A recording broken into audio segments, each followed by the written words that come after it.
नमस्कार दोस्तों, JDS competition में आपका स्वागत है। 15 अगस्त की इस शुभ अवसर घड़ी पर हमारी तरफ से, हमारे चैनल की तरफ से आपको ढेरों शुभकामनाएं एवं बधाइयाँ। आप जानते हैं हम प्रत्येक सप्ताह एक मोटिवेशनल वीडियो आपके सामने लेकर प्रस्तुत रहते हैं और आज हम एक ऐसी महान शख्सियत और बिजनेस टाइकून की स्टोरी लेके आपके सामने प्रस्तुत हैं। जब उस इंसान की पूरी कहानी आप सुनेंगे, उस घटना का जिक्र सुनेंगे, तो आपके अंदर का या 135 करोड़ भारतवासियों के अंदर का स्वाभिमान जागृत हो जाएगा। वह यही स्वाभिमान उनके अंदर भी जागृत हुआ था जब वो घटना उनके साथ घटी थी। उनकी एक पंक्ति है कि जीवन में उतार चढ़ाव तो सभी के लगे रहते हैं। ईसीजी में भी सीधी रेखा का मतलब डेथ होता है। ईसीजी मतलब आप जानते हैं हार्ट बीट नापने की मशीन होती, उसमें फ्लक्चुएशन आता है। अगर फ्लक्चुएशन है तो व्यक्ति जिंदा है, अगर एक सीधी रेखा चल पड़ी तो व्यक्ति की डेथ हो गई। आज हम उन्हीं की एक कहानी लेकर आपके सामने प्रस्तुत हैं। बात 1998 की है,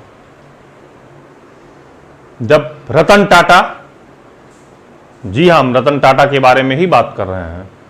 अब तक आप समझ भी गए होंगे, जब रतन टाटा का ड्रीम प्रोजेक्ट,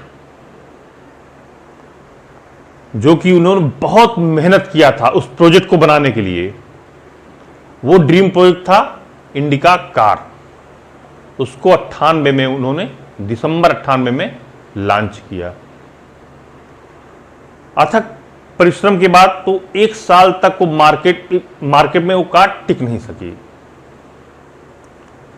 और उस कंपनी को बहुत बड़ा, टाटा कंपनी को बहुत बड़ा लॉस सहना पड़ा। अब भाई ड्रीम प्रोजेक्ट था उनका, बावजूद इसके वो बहुत परेशान हुए और पूरा का पूरा इतना पैसा उन्होंने उस पर लगाया था, सब माइनस में चला गया। अब उनके दिमाग में प्लान आया, उनके दिमाग में नहीं, उनके काउंटर पार्ट या साझेदारों के दिमाग में प्लान आया, इस कार को बेच दिया जाए। बेचने के लिए उन्होंने फोर्ड कंपनी से अनुरोध किया। उसके पश्चात फोर्ड कंपनी, जो कि अमेरिका की है, उनसे बातचीत हुई। फिर एक मीटिंग मुंबई में हुई, दूसरी मीटिंग वहाँ पर हुई अमेरिका के डेट्रॉयट शहर में। इनका डेलीगेशन डेट्रॉयट पहुँचा, मीटिंग शुरू हुई। फोर्ड कंपनी का चेयरपर्सन बिल फोर्ड था। मीटिंग चल ही रही थी, तभी बिल फोर्ड ने एक बात कह दी कि जब तुम कार बनाना जानते ही नहीं थे, तब फिर इस बिजनेस की तरफ तुमने कदम क्यों बढ़ाया, इतना पैसा क्यों इन्वेस्ट किया? और मैं तुम्हारी ये कार खरीद कर तुम्हारे ऊपर बहुत बड़ा एहसान कर रहा हूं। 5 मिनट तक तो रतन टाटा अवाक रह गए, बोल ही न सके। लेकिन उनके अंदर का स्वाभिमान जागृत हुआ। आपके अंदर का भी स्वाभिमान जैसे जागृत होता है। आप लोग जब भी तैयारी करने एक छोटे से शहर से या छोटे से कस्बे से बाहर जाते हैं, तो आपको भी ऐसे तीखे सेंटेंसेस का सामना करना पड़ता है। अरे जा रहे हैं, क्या कर और पाएंगे, यार ये सब ऐसे ही है। लेकिन दोस्तों भूलिए, उनके सेंटेंस का जवाब कभी सेंटेंस से मत दीजिएगा। मेहनत इतनी खामोशी से कीजिएगा या आपकी कामयाबी शोर मचा दे। यही सबसे अच्छी बात आपके लिए होगी। और फिर रतन टाटा जैसे उस बिल फोर्ड ने सेंटेंस कहा था, 5 मिनट के बाद उठे और बिना कुछ बोले वहां से निकल पड़े। उनका कांसस अलाउ नहीं किया।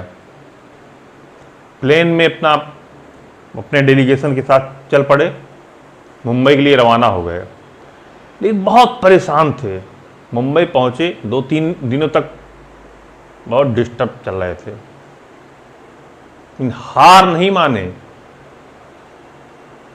आपको भी नहीं माननी है हार इस कंपटीशन फील्ड में। सीखिए उनसे। उन्होंने फिर मेहनत किया और उसी कार, इंडिका कार को इंडिका V2 नाम से लॉन्च किया, इंडिका 2 V2 नाम से लॉन्च किया, और वो कार मार्केट में ग्रो कर गई और इनकी कंपनी धीरे धीरे मुनाफे में आ गई। धीरे धीरे समय बदलता गया। आप जानते ही हैं, समय किसी का गुलाम नहीं हुआ करता। दुनिया में सबसे शक्तिशाली अगर कोई है तो समय है। अगर आपने समय की कीमत नहीं समझी तो समय भी आपकी कीमत नहीं समझेगा। और यही समय धीरे धीरे बदलता रहा। एक दिन ऐसा आया कि बिल फोर्ड की कंपनी फोर्ड दिवालिया होने के कगार पर आ पहुंची थी। अब ये समय है 2008 का। अब वो अपने शेयर बेचना चाह रही थी। जब रतन टाटा ने सुना, सबसे पहली बोली रतन टाटा ने लगाई। बिल फोर्ड उस पर थोड़ा प्रसन्नता जाहिर किया उन्होंने, और इन्होंने कहा, भाई हम खरीदना चाहते हैं आपकी कंपनी का शेयर। उस शहर से स्वीकार कर लिया बिल फोर्ड ने।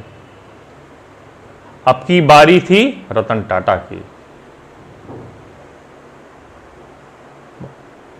मुंबई में मीटिंग ऑर्गेनाइज की गई। रतन टाटा की मीटिंग थी उस समय 98 में डेट्रॉयट में। अब की दूसरी मीटिंग मुंबई में ऑर्गेनाइज हुई। बिल फोर्ड अपने डेलीगेशन के साथ पहुंचा मुंबई। बातचीत का दौर शुरू हुआ। सारे जो पैसे के लेन देन थे सब क्लियर हुए। बिल फोर्ड ने फिर वही सेंटेंस रिपीट किया जो 98 में रिपीट किया था। नजरिया अलग था। 98 में जो सेंटेंस था उसमें एरोगेंस, अहंकार झलक रहा था। लेकिन 2008 में जब वो सेंटेंस बोला, वो पॉजिटिविटी की तरफ था और कहा कि आप हमारी कंपनी खरीदकर हमारे ऊपर एहसान कर रहे हैं। रतन टाटा ने कितनी खूबसूरती से उसका जवाब दिया, आप ध्यान से सुनिए। रतन टाटा ने कहा, मेंशन नॉट, कोई बात नहीं। यही प्रत्येक भारतीय के रगों में दौड़ता है कि वो दाएं हाथ से अगर दान करते हैं तो बाएं हाथ को ही नहीं पता चलता। यही बात है, यही हम सभी 135 करोड़ भारतवासियों की विशेषता है कि हम लोग कभी भी दूसरे के ऊपर यदि उपकार कर देते हैं तो कुछ उसके बदले आशा नहीं करते। हमारे रगों में दौड़ता है ये, यही हमारी संस्कृति है, हमें विरासत में मिला ये। और रतन टाटा वो भी भारतीय, उनके अंदर भी ये है, जाहिर सी बात है। उसके बाद में उन्होंने मुस्कुराए वो, और उनकी 2 कार जो कि टॉप कार है पूरे वर्ल्ड की, एक जगुआर, दूसरा land rover SUV Jaguar car, उसको उन्होंने खरीद लिया। आज वो दोनों कारें इंडिया की हैं, टाटा कंपनी की, टाटा ग्रुप ऑफ मोटर्स की हैं। ये रतन टाटा का एक ऐसी स्टोरी है जो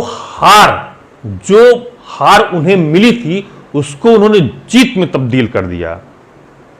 जिंदगी में दोस्तों बहुत उतार चढ़ाव आते हैं, हर किसी की जिंदगी में उतार चढ़ाव आते हैं, किसी क्या छोटा क्या बड़ा, और समय हमेशा बदलता रहता है। आप लोग भी कंपटीशन में देखते होंगे, कभी फेल कभी पास होता रहता है। हमें कभी हताश और निराश होने की आवश्यकता नहीं। हमें अपने अंदर के गुणों को पहचानना चाहिए। हमारे अंदर गुण क्या हैं, निगेटिव्स भी होंगे, कोई ये नहीं है कि हम 100% हैं, निगेटिव्स भी होंगे। निगेटिव्स को जितना दबाया जाए उतना ही ठीक है, अपनी पॉजिटिविटी को ज़्यादा से ज़्यादा निखारा जाए, तब हम एक अपने जो लक्ष्य है, विशेष लक्ष्य, उसकी तरफ अग्रसर होंगे। आज का ये मोटिवेशनल लेक्चर बस यहीं तक।